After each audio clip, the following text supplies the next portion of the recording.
Good evening and welcome to another piano lesson with Warren. My name is Warren McPherson. Thank you for joining me.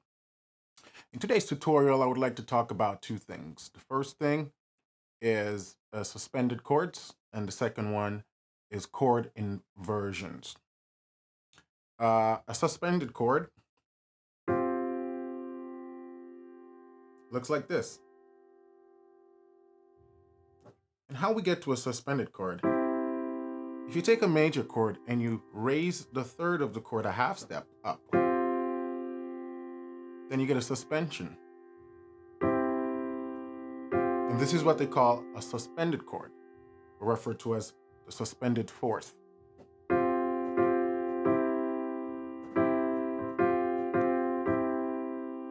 Take a major chord, raise this third a half step, and you get that nice suspension. And a suspended chord generally wants to resolve a half step down. You can have a suspended chord resolving to a major, or you can have a suspended chord resolving to a minor.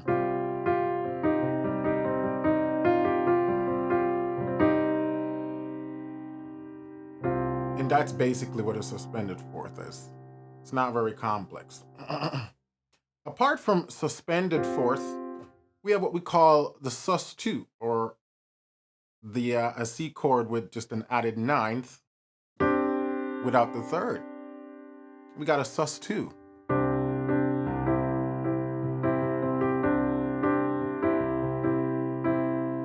Yeah?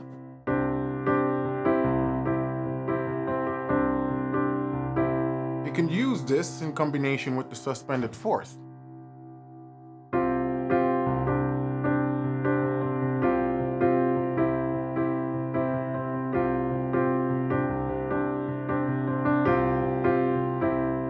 And you hear this chord progression or this sound, a lot of suspensions like that in a lot of contemporary rock, Christian rock, you know? You'll probably hear that being played by the guitarist. And when you get deeper into using suspensions, you can get some really cool progressions.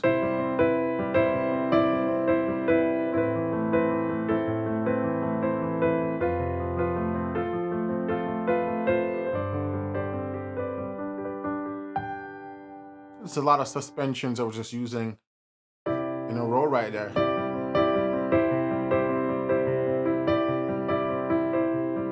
Using the ninth and resolving to the octave. You can even resolve upwards.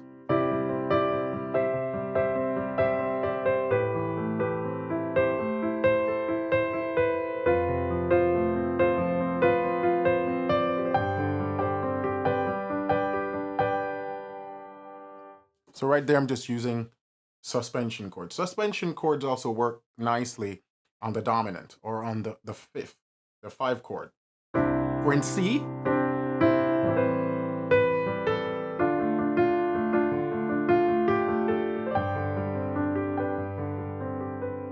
You know, you can use it as a sort of a delay.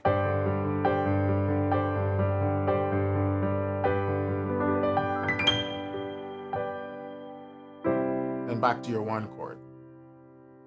So go ahead and mess around with some suspensions in different keys. I also find that suspensions work good when you're doing a direct modulation. For example, I'm in the key of G, and I want to go to the key of D. I can do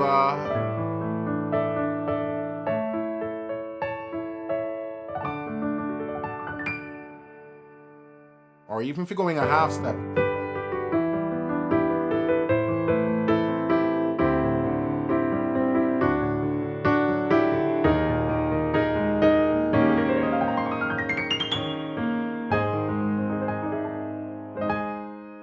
You know, suspension helps to make those transition nice and big, and really helps the singer or whoever you're playing with to hear, okay, there's something coming, there's a modulation coming.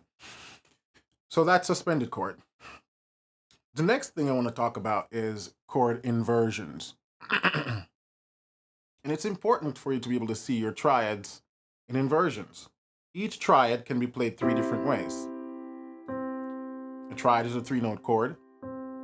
We have root position, first inversion, second inversion, then back to root position.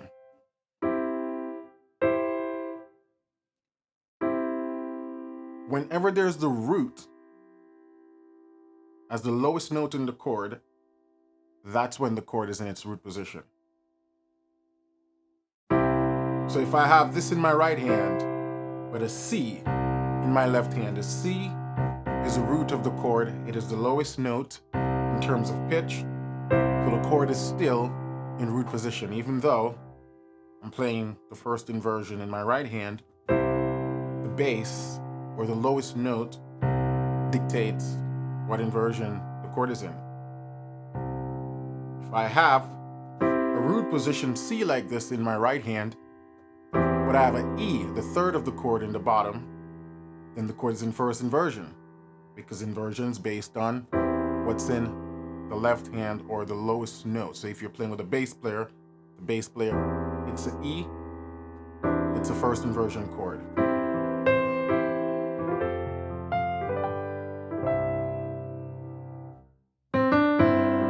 If the G is in the bottom of the chord, then the chord is in second inversion.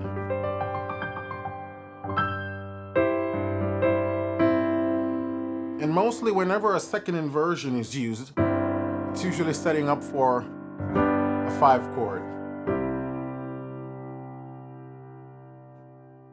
So that's inversion. Being able to see the chord in different inversions. The thing that inversion doesn't change is the nature of the chord. A C chord is a C, E, G. So it doesn't matter what inversion we're in, we should still be able to see C, E, G on the keyboard. And once we can see those notes, then it's a C chord.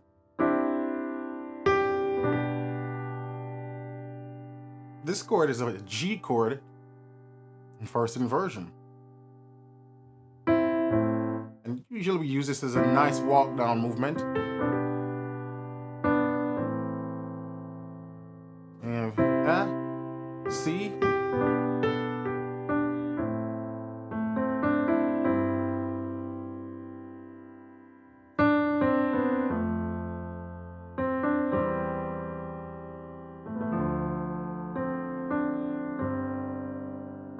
suspension, first inversion G chord, A minor, root position, C back to second inversion, F root position, C first inversion, D minor 7th root position, and G suspension to G7. So basically, being able to see your chords and understand how your chords move in inversion helps you to do smooth progression across the keyboard.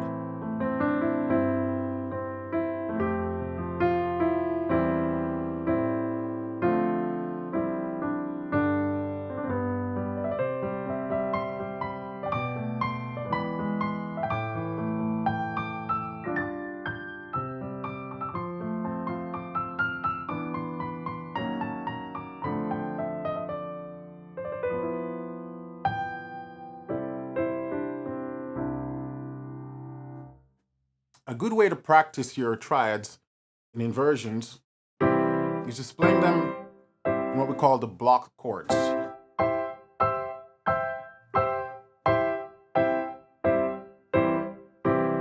Do so also with the minor.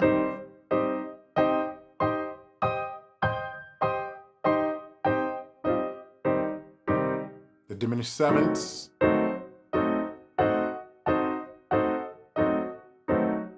And even your augmented chords.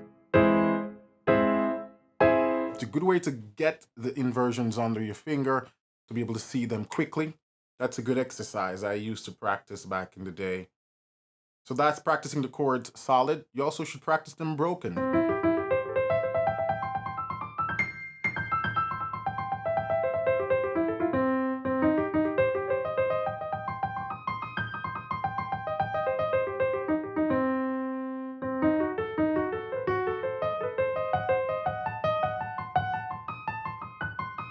and so on. Be sure to do the same thing with the left hand.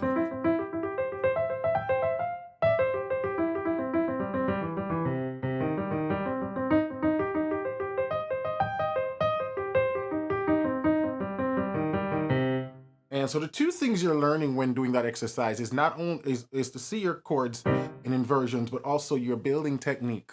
It's a good technique building because when we're playing the piano, you know, we use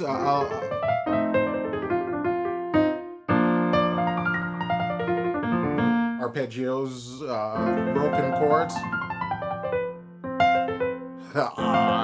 Messed that up. But anyway, so those are good exercise because you can use them when you're playing to improvise.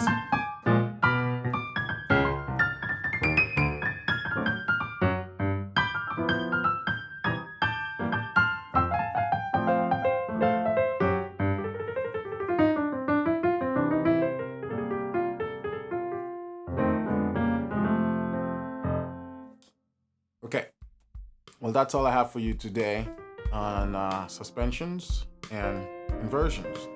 So go play around with that. Until then, my name is Warren McPherson. Thank you again for joining me for another tutorial. Stay tuned. Please subscribe to my YouTube channel. You can find me on Facebook on the Piano Lesson with Warren. You could also check out my website at pianolessonwithwarren.com. I'll be doing many more tutorials on every topic you can think of. I'll be going further into chord progression, how to build more advanced chord progression, chord substitutions, reharmonizations, you name it, and I'll cover it. So if you have questions, drop me a line below this video or on Facebook through my website. And if there's any tutorials that you would like to see, let me know and I'll see what I can do. Thank you and keep practicing.